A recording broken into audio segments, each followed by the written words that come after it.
ఓం విఘ్నేశ్వరాయ నమః. ఓం సాయి శ్రీ సాయి జయ జయ సాయి.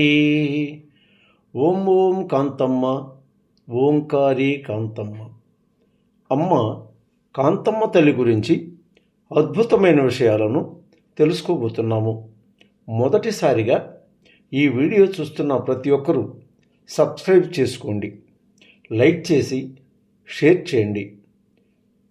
ప్రతి ఒక్కరూ భక్తి బంధువులు కండి అమ్మ ఒడిని చేరుకోండి.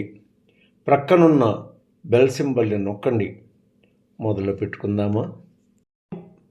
డేగపూడికి పోవు సమయానికి డేగపూడి బస్టాండ్ సెంటర్లో కాంతమ్మ తల్లి కూర్చుని ఉన్నారు. ప్రక్కన సుబ్బారెడ్డి స్వామివారు కూడా ఉన్నారు. బస్సు దిగి అమ్మను దర్శనం చేసుకున్నాము. అమ్మ ఆశీర్వాదములు అందించారు. మేము కాంతమ్మ తల్లి దగ్గర నుండి ఓంకారాశ్రమం నందు ఉన్న శ్రీ శ్రీ శ్రీ వెంకయ్య స్వామివారి దర్శనమును చేసుకుందామని ఆశ్రమమునకు వెళ్ళాము.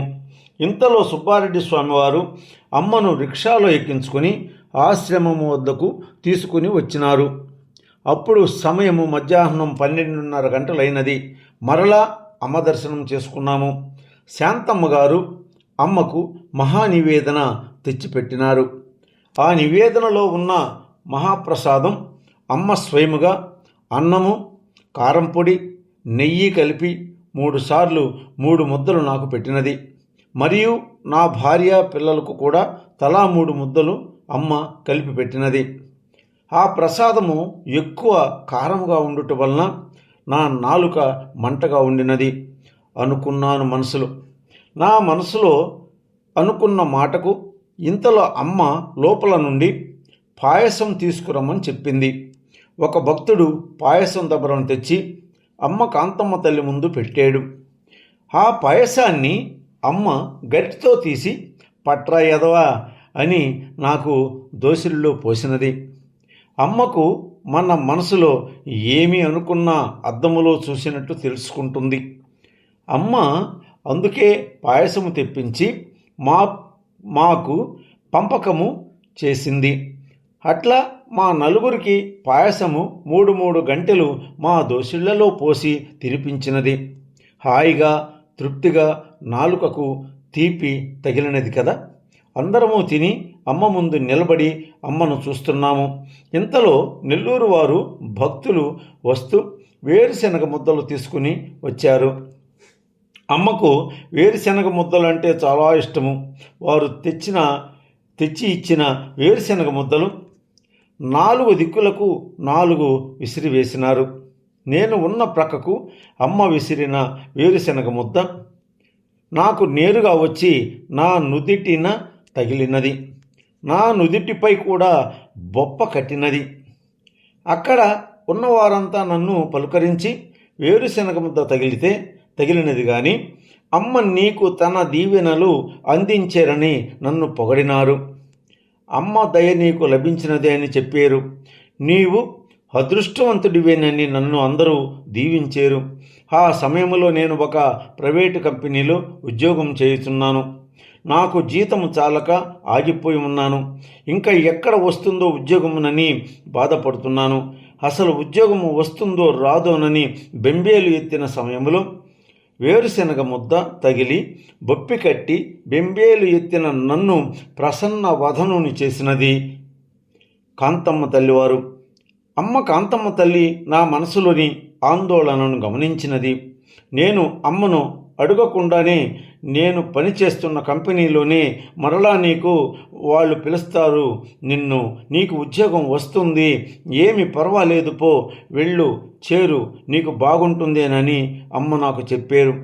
అమ్మ చెప్పినట్లే అదే నేను ముగించిన కంపెనీ వారు మరలా నన్ను వారి కంపెనీలోనికి ఉద్యోగానికి పిలిచి మంచి జీతము ఏర్పాటు చేసినారు. అక్షరాల అమ్మ మాట పొల్లుబోక అదే కంపెనీలో జాయిన్ అయినాను. ఇక వెనుకకు తిరిగి చూసిందే లేదు. దాదాపు 20 సంవత్సరములు అదే కంపెనీలో ఉద్యోగంలో కొనసాగాను. అమ్మ కాంతమ్మ తల్లి సర్వజ్ఞురాలు. అమ్మకు అన్నియూ బాగా తెలుసు. నేను నా కుటుంబము సర్వదా అమ్మకు కృతజ్ఞులము. అమ్మ సేవ ఏ రోజు వదలక చేయుచున్నాము. అమ్మ మాట, అమ్మ బాట నా గుండెలలో చిరకాలము మారుమ్రోగుతుంటాయి. మేము ఆ కాంతమ్మ తల్లి దయ వలన ఆయురారోగ్యాలతో సిరి సంపదలతో తృప్తిగా బతుకుతున్నాము. అమ్మ దర్శనమునకు వచ్చి పూజలు చేసుకుని వెళ్తుంటాము. గూడూరు ట్రంక్ రోడ్డు ఏరియాలో మంచి ఇల్లు కట్టుకున్నాము. నా పిల్లలు హాయిగా సెటిల్ అయ్యారు. మా భార్య ఇంటిలోనే ఇంటి పనులు చేసుకుంటున్నారు. నేను ఆడిట్ ఆఫీస్ పెట్టుకుని నా బ్రతుకు జీవనం సాగిస్తూ అమ్మను మరువక జీవనం సాగిస్తున్నాము. అమ్మను మరువక జీవనం సాగిస్తూ హాయిగా తృప్తిగా ఉంటూ మన డేగపూడి ప్రాంతమునకు మన అమ్మవారి సన్నిధికి వచ్చి అమ్మ ఆశీర్వాదం తీసుకొని సంతృప్తికరమైన జీవితం సాగిస్తూ హాయిగా చల్లగా ఉంటున్నాము. అమ్మ ఒడిలో ఇంతకంటే ఏమి చెప్పగలను భాస్కర్ రెడ్డి? జరిగిన విషయాలు ఇవి. అమ్మ ఎంతటి సత్యవంతురాలో అంతటి నిగూఢమైన వ్యక్తి. ఆమె ఎవరికి అంతు చిక్కని మహామాయి, ఆదిపరా శక్తి అంటున్నారు గూడూరు నుండి నందకుమార్ గారు. ఓం ఓం కాంతమ్మ ఓంకారి కాంతమ్మ, ఓం ఓం కాంతమ్మ ఓంకారి కాంతమ్మ, ఓం ఓం కాంతమ్మ ఓంకారి కాంతమ్మ, ఓం ఓం కాంతమ్మ ఓంకారి కాంతమ్మ, ఓం ఓం కాంతమ్మ ఓంకారి కాంతమ్మ, ఓం ఓం కాంతమ్మ ఓంకారి కాంతమ్మ.